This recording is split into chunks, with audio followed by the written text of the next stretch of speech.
Assalamualaikum warahmatullahi wabarakatuh. Baiklah, saya Teguh Kurniawan, NIM 1914040071 dari Tadris Matematika Fakultas Tarbiyah dan Keguruan Universitas Islam Negeri Imam Bonjol Padang. Pada kesempatan kali ini saya akan membahas tentang rincian minggu efektif, yaitu pada mata kuliah rancangan pembelajaran matematika. Tujuan saya membuat video ini yaitu untuk memenuhi tugas saya pada mata kuliah rancangan pembelajaran matematika yang diampu oleh Ibu Nita. Baiklah, langsung saja kita masuk ke poin pembahasan. Yang pertama yaitu pengertian kalender akademik dan cara membacanya. Selanjutnya pengertian rincian minggu efektif, komponen-komponen dalam menyusun rincian minggu efektif. Yang keempat, faktor-faktor dalam menyusun rincian minggu efektif. Dan yang kelima, bentuk rincian minggu efektif. Yang pertama yaitu pengertian kalender akademik dan cara membacanya. Kalender pendidikan adalah untuk pengaturan waktu yang disusun untuk kegiatan siswa dalam satu tahun ajaran yang di dalamnya terdiri dari permulaan tahun pelajaran, minggu efektif dalam belajar dan pembelajaran efektif, dan libur dalam dunia pendidikan. Penyusun kalender pendidikan bukanlah hal asing lagi karena disusun setiap tahunnya. Selanjutnya beberapa faktor yang menjadi ketentuan khusus dalam komponen hari libur yaitu libur khusus, libur nasional, libur akhir tahun, libur keagamaan, libur antar semester, dan libur tengah semester. Selanjutnya kita masuk kepada contoh kalender akademik, di mana telah kita lihat pada gambar berikut ada kalender akademik sekolah menengah pertama tahun pelajaran 2021-2022 pada semester ganjil. Di sini kita lihat ada beberapa simbol yang ditandai dengan warna, di mana yaitu warna merah ditandai dengan awal semester ganjil dan genap. Warna berikutnya pengenalan lingkungan sekolah atau PLS. Warna kuning dengan penilaian tengah semester, warna oranye penilaian semester dan penilaian akhir tahun pelajaran. Selanjutnya yang warna pink yaitu pembagian rapor semester ganjil dan genap. Selanjutnya yang warna hijau muda libur Idul Fitri. Selanjutnya warna merah ujian sekolah atau US SMP. Selanjutnya yang warna krem ujian sekolah. Yang warna biru libur semester ganjil dan genap. Warna hijau pesantren Ramadan. Warna abu-abu asesmen nasional SMP atau paket B dan SD paket A. Selanjutnya warna libur awal Ramadan. Itulah contoh kalender akademik. Baiklah, selanjutnya poin yang kedua kita masuk kepada pengertian rincian minggu efektif. Minggu efektif belajar adalah jumlah minggu kegiatan pembelajaran untuk setiap tahun pembelajaran pada setiap satuan pendidikan. Minggu efektif merupakan minggu yang dapat digunakan untuk pelaksanaan proses belajar mengajar di sekolah. Jika minggunya efektif, maka jam pelajaran yang digunakan untuk proses belajar mengajar juga terhitung efektif. Artinya, jam pada minggu efektif tersebut digunakan untuk mengajarkan materi. Selanjutnya, komponen-komponen dalam menyusun rincian minggu efektif. Dalam menyusun minggu efektif diperlukan untuk memperhatikan kalender pendidikan. Kalender pendidikan disusun oleh sekolah sesuai dengan kebutuhan daerah, karakteristik sekolah, kebutuhan peserta didik, dan masyarakat dengan mengacu pada ketentuan yang ditetapkan dalam standar isi. Selanjutnya, faktor-faktor dalam menyusun rincian minggu efektif. Hal yang perlu diperhatikan guru dalam analisis alokasi waktu adalah sebagai berikut. Penentuan jumlah minggu pada setiap bulan dalam semester atau tahun pelajaran dengan melihat kalender umum. Selanjutnya, penentuan jumlah minggu yang tidak efektif pada setiap bulan dalam semester atau tahun pelajaran dengan melihat kalender pendidikan. Selanjutnya, penentuan jumlah minggu yang efektif dan setiap bulan dalam semester atau tahun pelajaran dengan melihat kalender pendidikan. Selanjutnya, penyebaran jumlah jam pelajaran pada setiap unit pelajaran yang telah ditetapkan sebelumnya.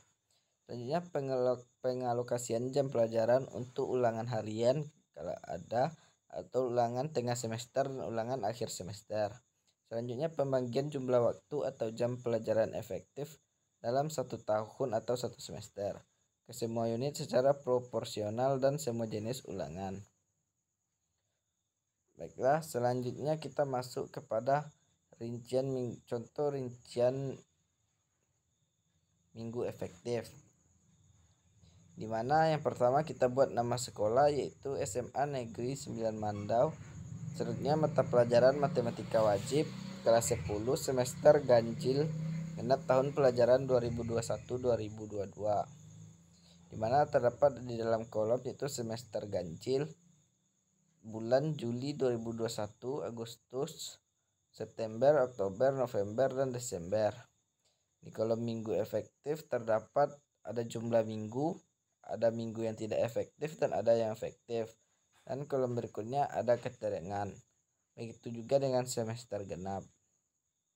Baiklah, selanjutnya kita masuk ke materi berikutnya yaitu program tahunan. Yang pertama yaitu pengertian program tahunan.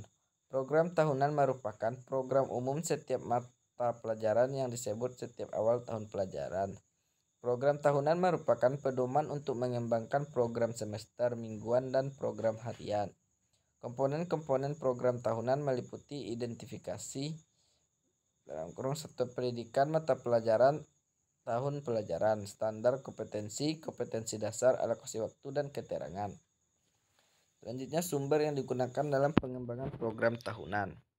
Sumber yang dapat dijadikan bahan pengembangan program tahunan antara lain yaitu daftar standar kompetensi sebagai konsensus nasional yang dikembangkan dalam buku garis besar program pengajaran atau GBPP setiap mata pelajaran yang akan dikembangkan. Selanjutnya skop dan frekuensi setiap kompetensi untuk mencapai tujuan pembelajaran. Diperlukan materi pembelajaran. Materi pembelajaran tersebut disusun dalam pokok-pokok pembahasan yang mengandung ide-ide pokok yang sesuai dengan kompetensi dan tujuan pembelajaran. Selanjutnya kalender pendidikan. Penyusun kalender pendidikan selama 1 tahun pelajaran mengacu pada efisiensi, efektivitas, dan hak-hak peserta didik. Selanjutnya tujuan program tahunan. Untuk menata materi secara logis, sistematis, dan hierarkis, mendorong proses pembelajaran menjadi efektif dan efisien berdasarkan titik yang telah ditetapkan. Selanjutnya mendistribusikan alokasi waktu untuk setiap pokok bahasan. Selanjutnya memudahkan guru untuk mengetahui target kurikulum per pokok bahasan atau per bulan.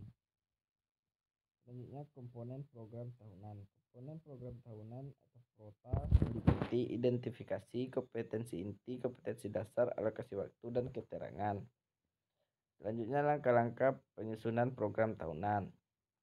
Pertama yaitu mengidentifikasi jenis kegiatan non tatap muka.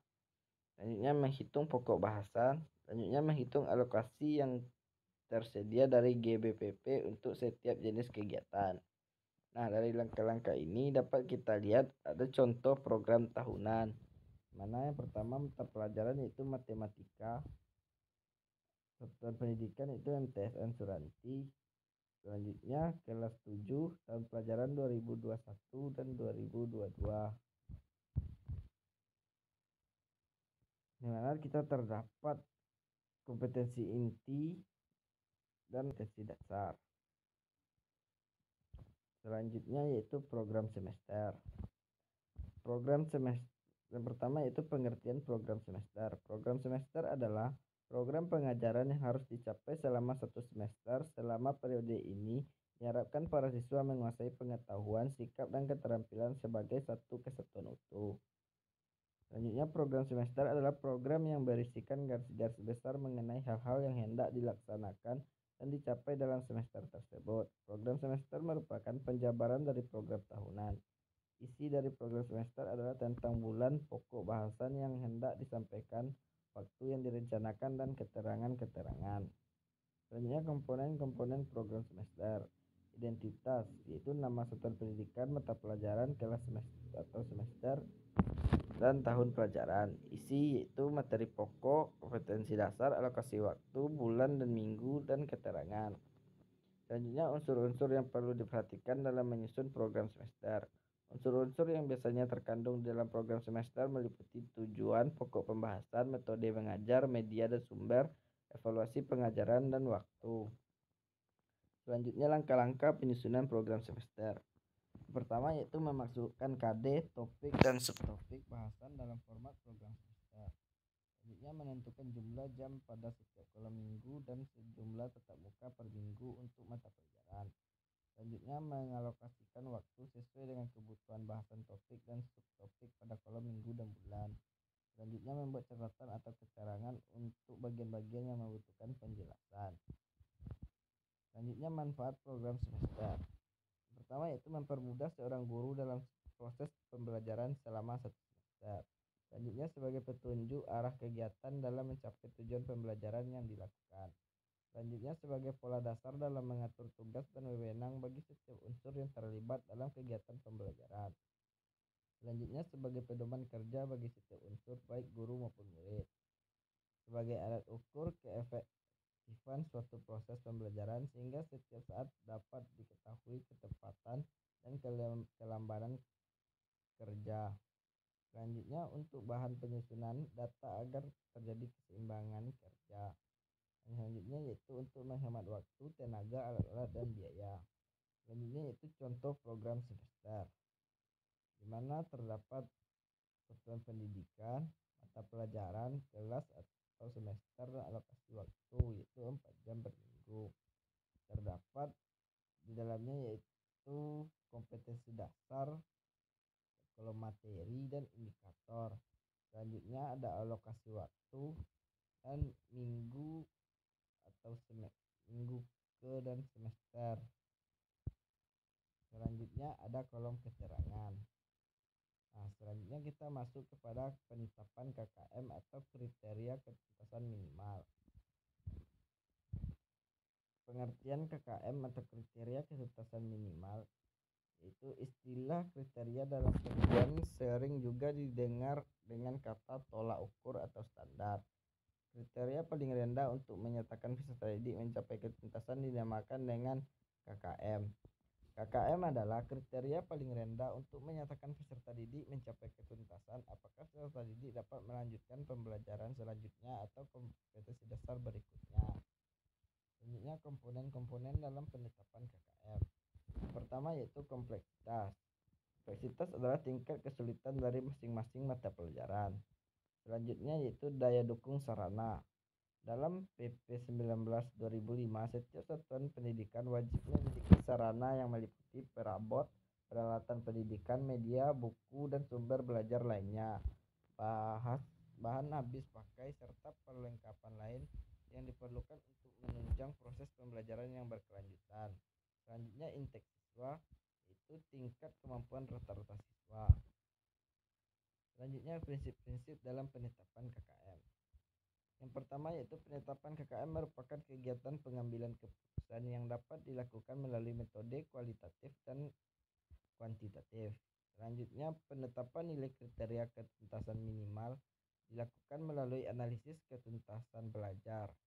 Selanjutnya, kriteria ketuntasan minimal setiap kompetensi dasar atau KD merupakan rata-rata dari indikator yang terdapat dalam kompetensi dasar tersebut. Selanjutnya, kriteria ketuntasan minimal setiap standar kompetensi atau SK merupakan rata-rata KKM kompetensi dasar yang terdapat dalam SK tersebut.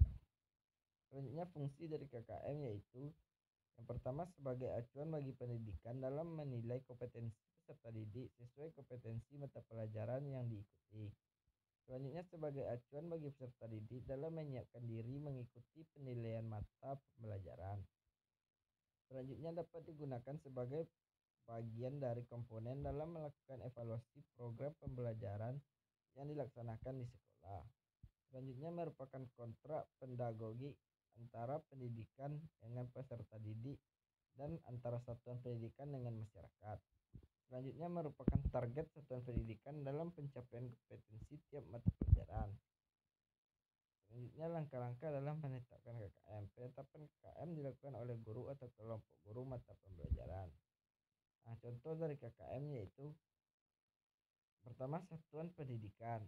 Yang kedua, mata pelajaran matematika wajib. Selanjutnya kelas semester kelas 10 ganjil tahun pembelajaran 2021-2022. KKM-nya 78.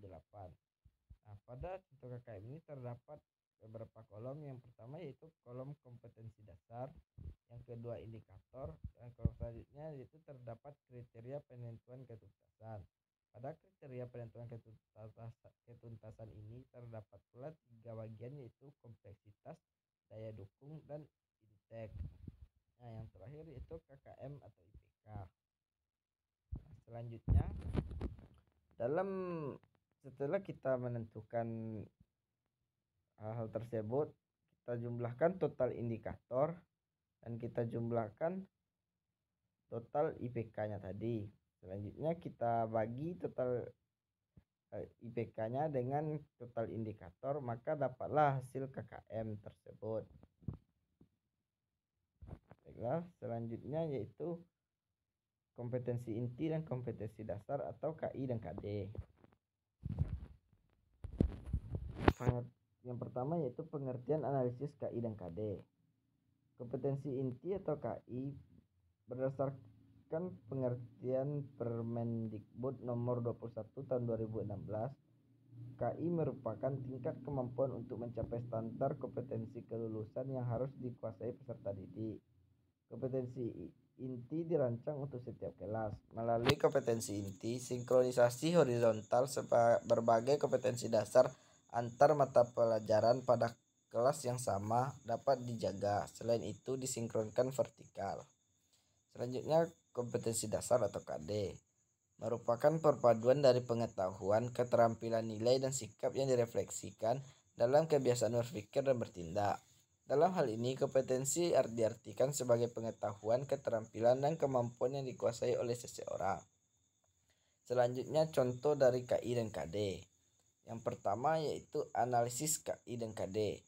Terdapat satuan pendidikan, mata pelajaran matematika wajib, kelas atau semester, kelas 10, ganjil dan genap, tahun pembelajaran 2021-2022.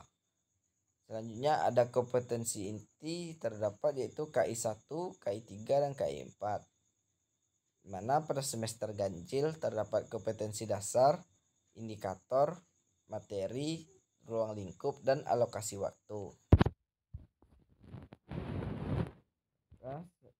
Terima kasih, hanya itu yang dapat saya sampaikan. Kalau ada salah mohon maaf. Saya akhiri dengan bila taufik wal hidayah. Assalamualaikum warahmatullahi wabarakatuh.